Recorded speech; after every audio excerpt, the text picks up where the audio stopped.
Ça va faire, on se retrouve pour une toute nouvelle vidéo Lego.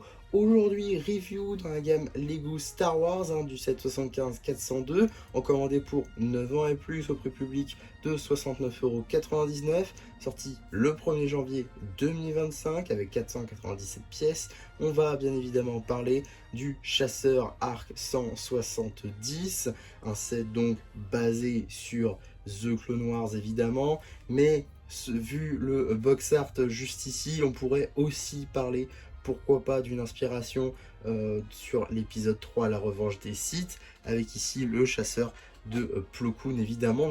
On serait plutôt dans une scène de l'ordre 66, qui est plutôt intéressant à noter, mais on va pas parler plus longtemps de la boîte, on va commencer avec les mini-figurines. Ici, vous avez la chaîne du Clone Pilot phase 2, une chaîne qui n'est pas exclusive à ce set, effectivement. On l'a retrouvée aussi assez récemment, donc dans le numéro de mars 2026 du magazine Lego Star Wars officiel, ce qui en fait donc cette chaîne un peu moins intéressante, hein. Sinon, cette chaîne en elle-même partage sa tête, le torse et les jambes avec ses deux autres comparses.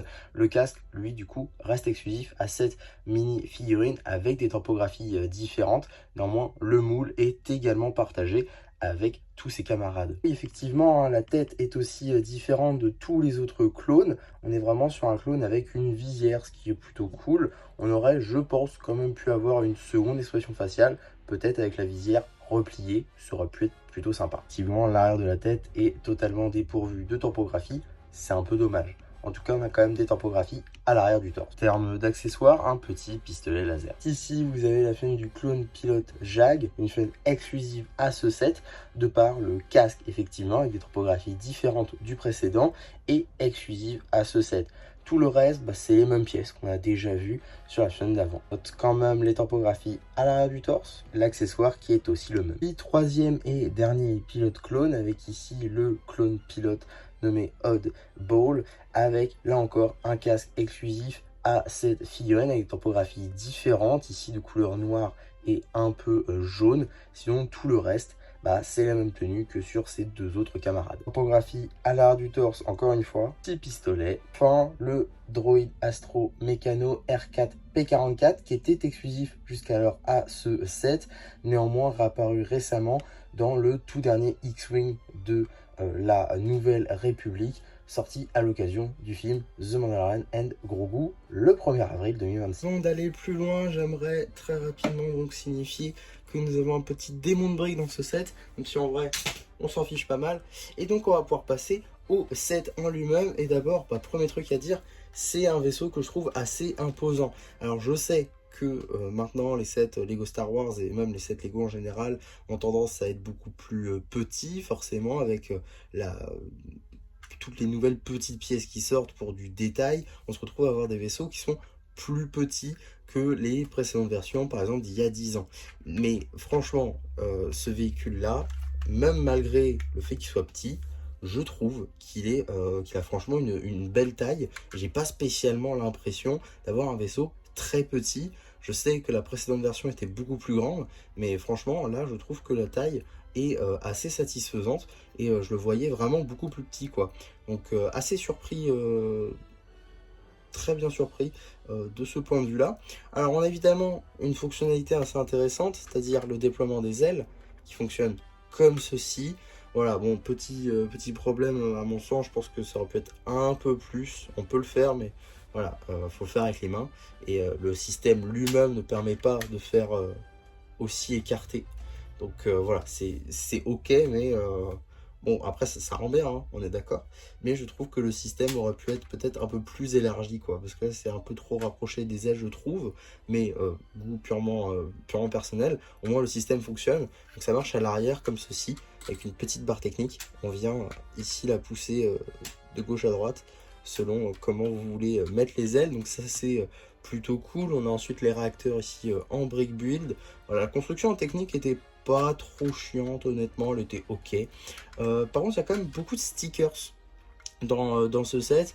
On en a 1, 2, 3, 4, 5, 6, 7, 8, 9, 10, 11, 11, 12 stickers. On a 12 stickers dans ce set, c'est assez énorme. Fort heureusement, on a quand même quelques pièces tampographiées. Je pense notamment à ces deux-là ici et les deux mêmes en dessous, ce qui fait 4 pièces tampographiées.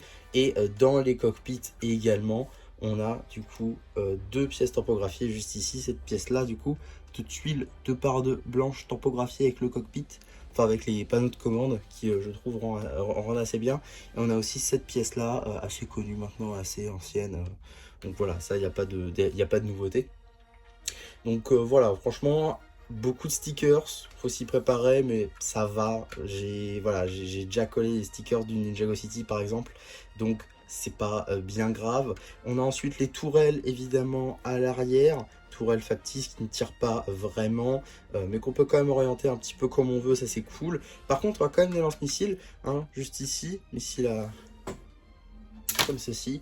Donc voilà, ils sont relativement bien cachés. Hein, je veux dire, ok, ils sont dans les ailes, mais les missiles, on les voit. Donc peut-être pour l'exposition, il faudrait au moins retirer les missiles, quitte à laisser le système. C'est pas bien grave. Et on a quand même des canons ici factices. Donc voilà, ça c'est plutôt pas mal. Donc aussi, juste ici, on peut intégrer le petit astromech. Juste là, pourquoi le placer directement si j'y arrive. Voilà, parce qu'il y a des parois, du coup, faut vraiment être droit. Et voilà, comme ça marche bien, ça complète le trou. Bon, il y a encore du vide, mais ce n'est que du détail, on est d'accord. Hein. Il va pas aller dans l'espace, votre vaisseau. Mais voilà, on peut refermer les ailes, du coup.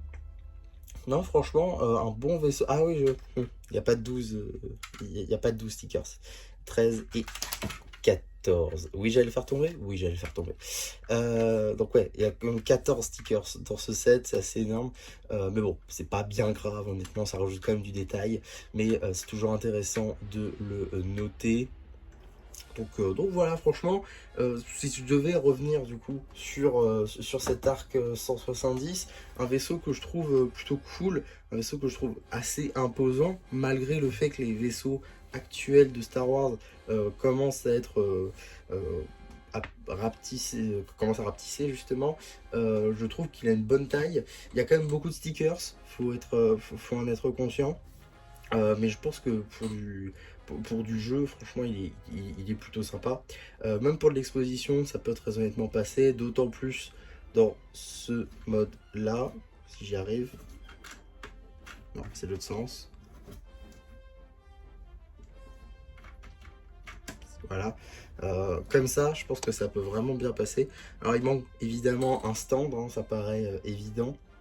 Mais non, franchement, un excellent set que je vous recommande, notamment en promotion, comme moi j'ai pu l'avoir. Hein. Je l'ai eu du coup à 51 € et en plus j'avais une réduction à partir d'un certain palier d'achat. Donc finalement, je l'ai eu à 41 €. Et là, franchement, bah, ça vaut le coup, quoi. Quand on l'a quasiment à moins 50%. Oui, le set vaut carrément le coup. Aussi, j'aurais aimé revenir sur un deuxième truc sur ce set, c'est qu'il y a eu deux versions. Il y a eu une version avec les vitres fumées comme celle-ci, donc c'est en gros gris foncé transparent, mais il y a eu aussi juste du transparent classique pour les vitres. Ça a été changé au bout de quelques mois, on sait pas trop pourquoi. Donc Lego l'a changé, donc il y a deux versions de ce set là, et celle avec les transparentes, je crois qu'elles sont plus disponibles du coup. Donc voilà, donc si vous avez cette version là, et bien potentiellement elle n'est plus du tout en rayon, et vous avez une version peut-être un peu plus rare du coup de cet arc 170. Voilà, c'est tout ce que je voulais rajouter sur ce set. Donc voilà pour ma review du coup de l'arc 170. J'espère en tout cas qu'elle vous aura plu. Surtout n'hésitez pas à me le dire en commentaire. N'hésitez pas non plus à liker la vidéo, à vous abonner, à partager. Et moi c'était MC qui espère que cette vidéo vous aura plu et qui vous dit bye bye.